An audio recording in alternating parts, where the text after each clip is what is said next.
Hello, greetings, namaskaraha.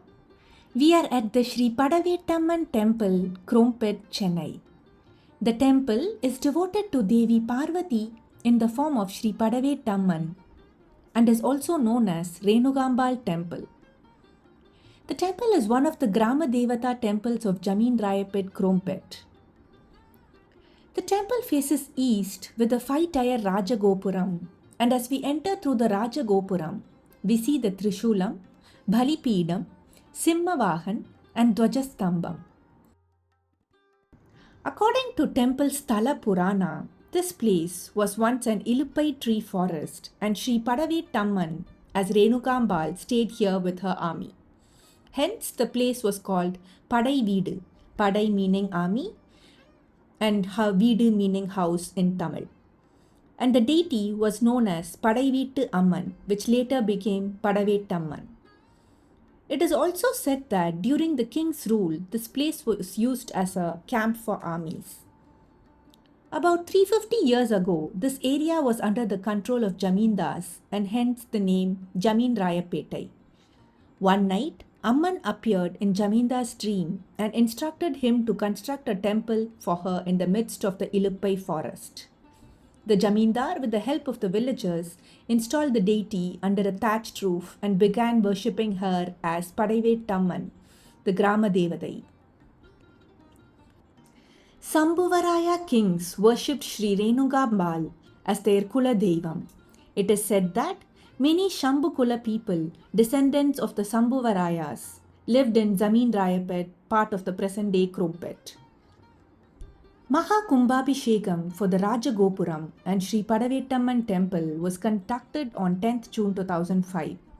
After the construction of the Sri Kailasanadar with Sri Vishalakshi shrine, its Mahakumbhabhishekam was held on 13th June 2008.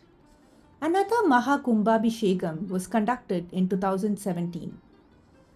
A new Dwajastambam or Kodimaram covered with copper sheets was installed at the beginning of 2022.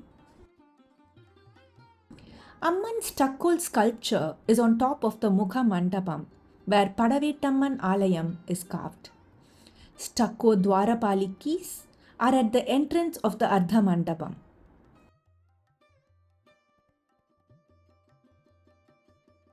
In the Garbhagraha, Amman is in a sitting posture under a snake hood. She holds a knife in her right hand and a bowl, Kapala, in her left hand, while her upper hands hold a Damaru and Trishul. A Jwala Makuda adorns her head. Two Amman head idols are placed under the feet of the preceding deity, and five-hooded Nagar are seen over the Amman's head. Amman's various forms are in the Koshtam. The temple chariot made of teak wood in 2019 measures around 13 feet in height, 6 feet in width, and 8 feet in depth. Devotees pray here for the removal of marriage obstacles and for child boon. And after their wishes are fulfilled, they offer cradles, bangles, new vastras, and carry out Timidi as a vow. Sri Kailasanadar with Sri Vishalakshi are in a separate shrine with an entrance arch on the east side. In front of the Mukha Mandapam are the Balipeedam and Rishabham, with Rishabham placed under a chariot-style Mandapam. Vinayagar, Dakshinamurti, Lingodbhavar, Brahma, and Durgai are in the Koshtam. A three-tier stucco Vimanam is above the Garbhagraha.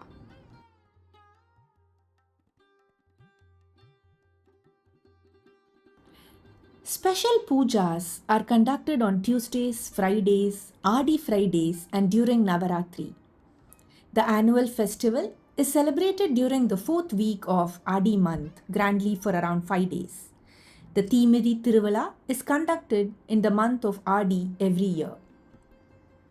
Thimidi is a strenuous ritual where devotees walk across a pit of burning embers to fulfill vows or receive blessings from Devi.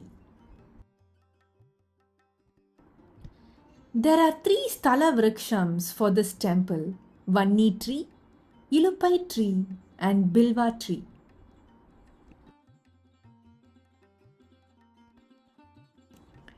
Ancient Bharatiya temples are built as per Agama Shastras, the scriptures that are like a manual for temple worship, construction, and rituals. And as a result, they are energy centers and a place of rejuvenation. Not just this, Bharatiya temples activate all our senses. The grand deity activates our vision, chantings activate our hearing, prasadam activates our taste, various offerings like kumkum, chandan, and basma activates our skin or sense of touch. Incense sticks activate our smell. And finally, the mantras chanted activates the mind and contributes to improving our consciousness. Do ensure to visit nearby temples. We hope you liked the video. Subscribe to temples across the globe to know more about Bharatiya temples. Thank you for watching.